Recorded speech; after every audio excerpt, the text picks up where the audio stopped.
Hello guys, magandang gabi sa inyong lahat. Ito si Mike Padua at nakatuloy tayo sa pinaka-latest update. Supposedly, bukas pa po tayo maglalabas ng update pero nabuo na po ang low pressure area na binigyan ng Invest 98W.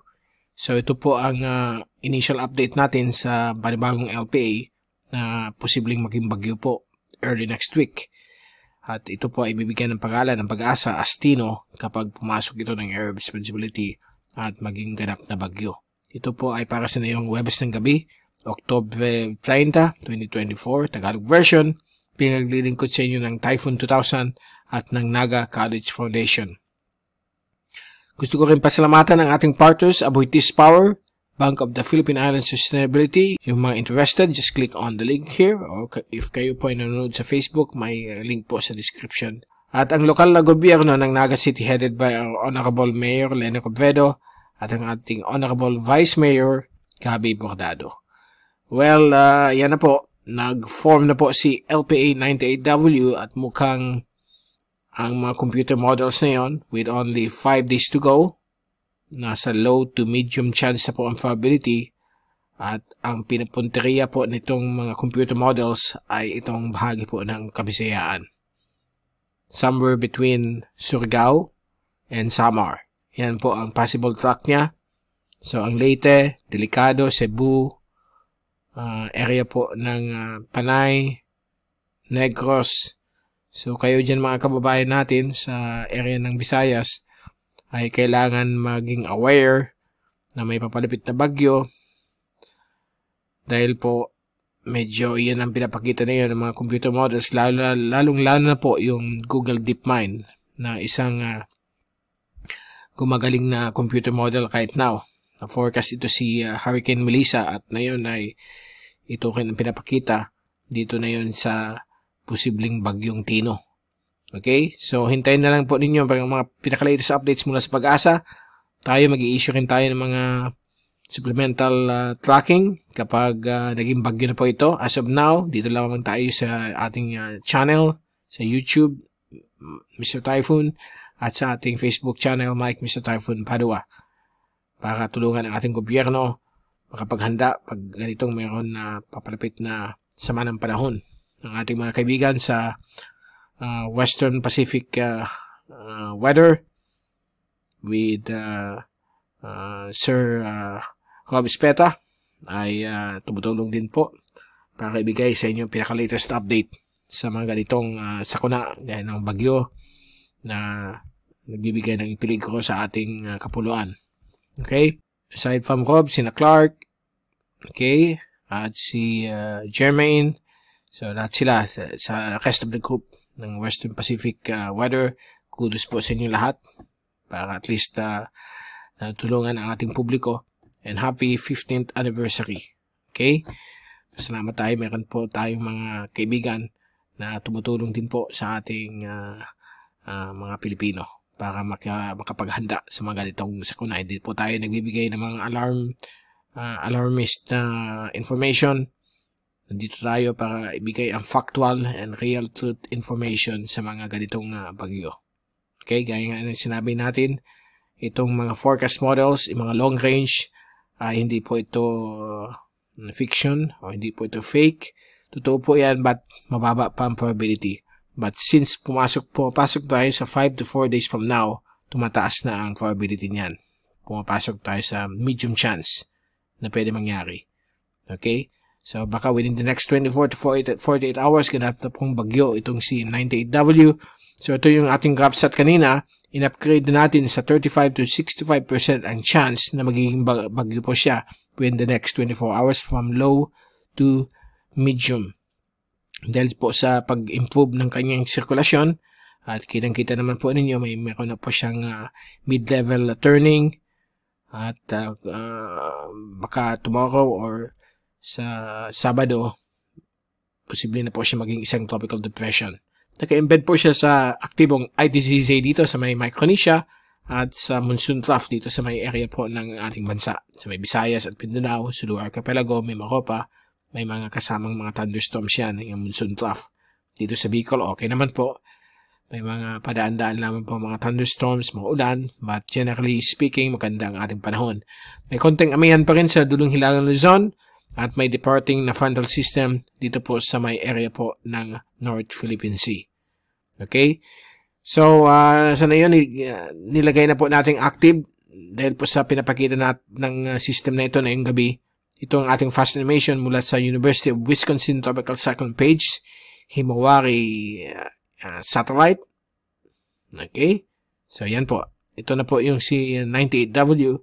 Nakita ninyo, may mga cluster of low-level convection na dito sa may kanyang center.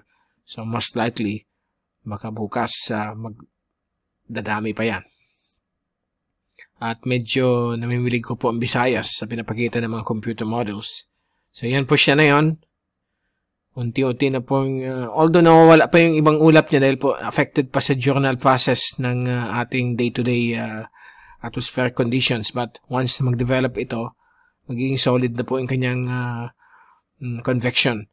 So right now, nasa formative stages but kitang-kita po ninyo improvement ng pag-ikot niya. Okay? And then, ito yung sea surface temperature mula sa the PIAD at top. Kitang-kita ninyo na ito yung system as of 8 p.m. ng gabi. So, nasa ano siya, halos, tingnan natin itong temperature.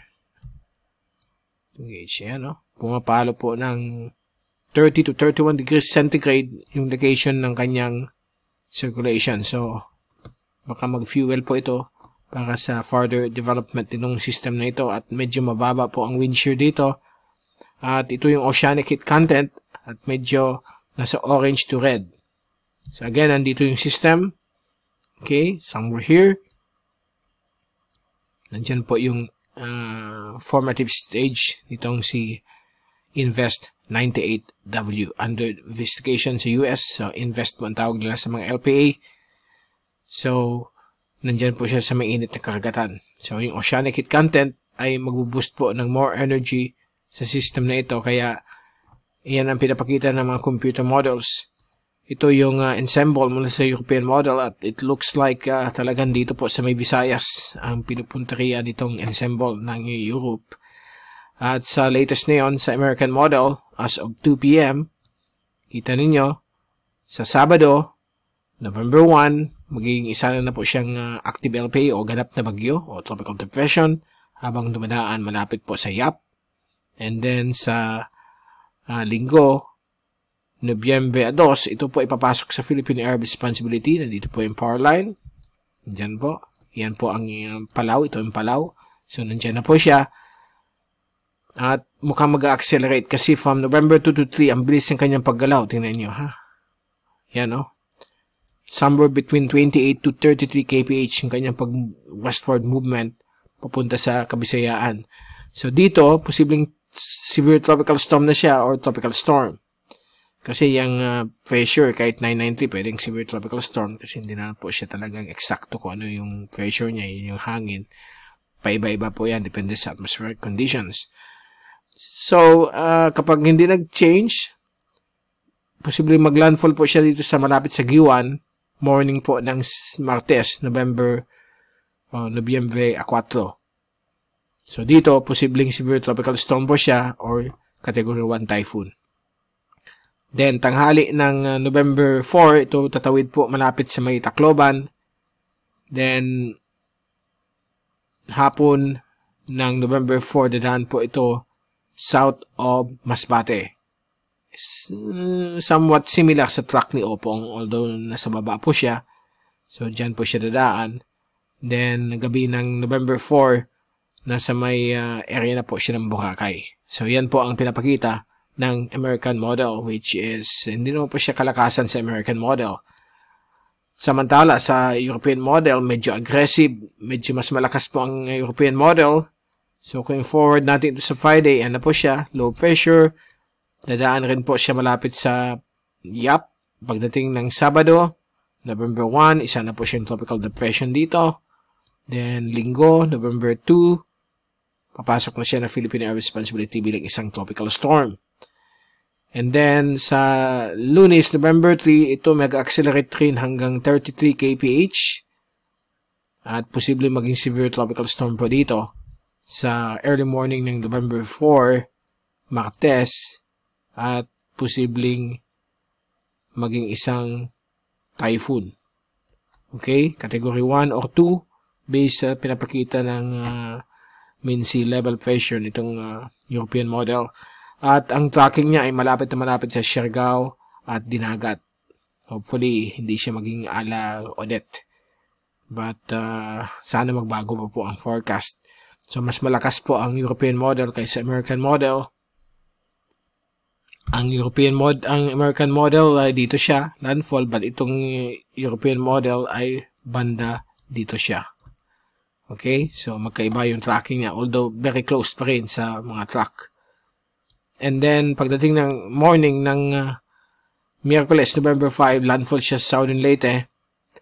Then, labas po siya dito sa may Northern Cebu sa hapon ng November 5.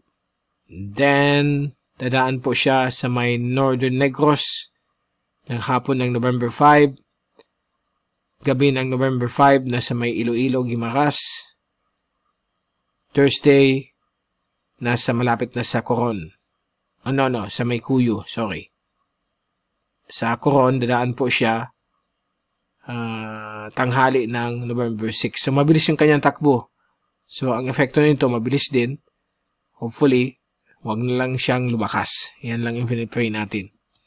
So, yung forecast ng European model, tatakbo po siya between 24 to 33 kph. Based na nakita natin na yun sa forecast model. Meaning, malakas po yung pag-push ng high pressure cell banda dito sa may taas ng Pilipinas. Kaya, itong high pressure steering ridge ang magpupush sa kanya para bumilis ng 23 to 33 kph base sa forecast for the next 5 days. Okay? So, medyo nasa low to medium chance na po ang probability nito dahil po papasok na tayo sa 5 days to go. Okay? Hindi tulad ng past few days, nasa 6 to 10 days. Napakababa po ang probability, very high ang uncertainty. But ang certainty nito ay medyo tumataas dahil po medyo papasok na tayo sa 5 days from now. So kung titingnan natin ang tracking nilang dalawa, ito po ang European model, ganito ang track, kaganyan siya. Dito po siya dadaan, ganyan. Dito labas siya dito. Yan po ang European model. Ang American model, dito siya dadaan, ganito. Then, daan siya dito sa may malapit sa Giwan, labas Tacloban, dadaan po sa south of Masbate, then nasa Boracay, pagdating po ng November 5. Okay? Mas mapapaaga ang American model at European model. Although, 5 days pa kasi yan, 5 days to go. So, habang lumalapit, nagbe-blend naman po ang lahat ng models. Now, ganito kanyang Google DeepMind. Medyo ang Google DeepMind ay nandito yung tracking niya. Diyan sa area na yan. Okay, papakita natin sa inyo. Ito yung Google DeepMind, which is performing well, lalo na yung nakaraang hurricane sa US, Melissa. Siya lang naka-forecast magiging super typhoon. At ang medyo sad thing about this Google DeepMind model, ang intensity na pinapakita niya may violet. Ibig sabihin, ito po yan, category 5. So, posible maging super typhoon, but I hope na hindi mangyari po yan. So, ito yung forecast niyan. Tingnan nyo yung mga dots. Yan po yung mga ensemble points. Ang tinatawag nating ensemble markers. So, November 4, may iba dyan na mga dots, category 4 or 5. So, hopefully, sana hindi mangyari. So, somewhere between category 1 to 5, ang possible strength niya. The reason behind this is itong tinatawag nating oceanic heat content. Meron ditong oceanic heat content. Dito na napakainit. Kaya medyo binuboost yata itong model based sa analysis ng model na ito. Okay? Then after that, meron pang kasunod sa likod. Yan po. But medyo dispersed pa ang markers ng ensemble. Hindi pa siya magkadikit. Magkakahiwalay pa. So, ibig sabihin, highly uncertain. But itong si magiging Tino, talagang tumataas ang certainty. Hindi na siya uncertain. Kasi, talagang converge ang clusters nila. Okay, so bantayin po natin. Ito yung 8 AM na update ng Google DeepMind. Meron tayong 2 p.m. courtesy of Weather Nerds. Ulitin natin yung track na yan. So, as of 2 p.m. ito kanina, itong pinaka-latest, reset muna natin yung ano. Yan. So, nakikita nyo dito, ito yung Google DeepMind. Tingnan nyo yung tracking niya. Talagang dito po siya papunta sa may Visayas. Again, yung orange, yan po yung category 3, ang lakas niya. Dumadami po yung pagiging typhoon niya. At ito naman yung kasunod, medyo dispersed pa po siya. Napakalawak ang tracks, so mataas pang uncertainty. Okay? So, ito yung talagang babantayin natin. Itong track na itong magiging Tino, mukhang delikado ang Visayas. So, mag-prepare po kayo, maging aware, hintayin ang mga latest updates pang Pag-asa para malaman niyo kung ano mga kailangan gawin habang papalapit ng November 4 and 5. And tayo naman po, everyday, magbibigay tayong updates na sa ating YouTube at Facebook channels, sa ating mga videos. And later on, pag naging bagyo, gagawa rin tayong supplemental tracks na makatulong sa ating gobyerno at Pag-asa. Halos design naman po ang mga tracking natin. Okay? And, yan. Ito yung isang article na nakuha natin kay Brian McNulty. Okay? Pasalamat po ako kay Sir Emmanuel Ramirez na taga-Tagaytay na isa rin na typhoon enthusiast. Ito yung binigay natin, finaward sa amin. Ay medyo amazing daw ang pinapakita nitong DeepMind model ng Google. Gagamit lamang nila by June. First time ginamit ng National Hurricane Center ang DeepMind model, but extraordinary na ang pinapakita. Ito yung result ni Melissa. Okay? Using the Google DeepMind. At ito yung mean error. Habang tumataas yan, mas malaki po ang mali sa forecast. So, ito yung 5-day forecast at nakikita niyo kung gaano ka-close sa pagiging less ang error sa forecast. Ito yung track niyan. Ito ay yung Google DeepMind. So, Google DeepMind is leading the pack. Ito yung official track ng National Hurricane Center, yung pula. Okay? And then, continue natin yung isa, which is the intensity. Close sa official data din ang pagdating sa intensity error ng hangin ng bagyo sa forecast. Medyo malaki pa rin, no? Hindi pa rin yung gaya ng track na medyo close to reality, but siya ang pinaka best performing model pagdating sa intensity. Kasi ito yung official avenue na tinatawag nito. Ito yung official release ng National Hurricane Center. So, impressive ang pinapakita nitong model na ito. At nilagay nga dito sa Nature article kung how impressive ito kasi gamit lamang nila noong June, nung start ng hurricane season. Pati dito sa ating lugar, nakikita mo impressive yung Google DeepMind sa mga typhoons.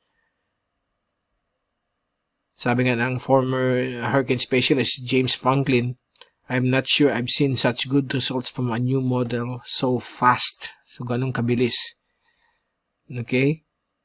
And ahead of the pack talaga na yon ang Google DeepMind. Remember, ito po ay dinevelop sa UK. Okay? At rinamed nila yung model galing sa 2 datasets, yung large database of global weather observations and smaller database of observations na kasama nearly 5,000 cyclones globally po yan from the past 45 years. So, kaya nakikita ninyo kung gaano kaganda ang pinapakita nitong models na ito. Halos, sabi nga dito, 50 to 60% magiging category 5 si Melissa at nangyari. Okay? So, we are closely monitoring itong model na ito dahil medyo lifesaver po ito. Kaya pinapakita ko sa inyo ang pinapakitang track na yan nitong si Melissa at yung kanyang itong si 98W at yung pinapakitang intensity niya. So, delikado po maging typhoon po ito. So, mabuti maghanda tayo sa pinapag-iinit itong mga models na ito. Okay? So, abangan ninyo ang latest from Pag-asa in the coming days. Bago tayong paalam, ito yung rain forecast accumulation for the next 24 hours up to 5 days. At focus na tayo dito kay 98W. Ito po sa November 4 and 5. Tingnan nyo ito between November 4 and 5. Yan, violet na yan. Yan yung ulan of more than 100 millimeters. At may mga ulan po dito sa may Cebu at Negros na umaabot po ng 500 millimeters. So, 300 to 500 millimeters ang fino-forecast nitong European rain model, yung 24-hour rainfall accumulation dito kay 98W or yung soon-to-be Tino kung maging bagyo po siya. So, maghanda po kayo mga kababayan natin dyan, yung mga tinamaan ng lindol, dahil po medyo grabe pong ulan nito. More than a month of rainfall ang posibleng bumagsak sa inyo na yung November 4 or 5. Okay, hopefully magbago pa ang forecast within the next 5 days. So, mabuting aware kayo at dapat unti-unti mag-prepare tayo.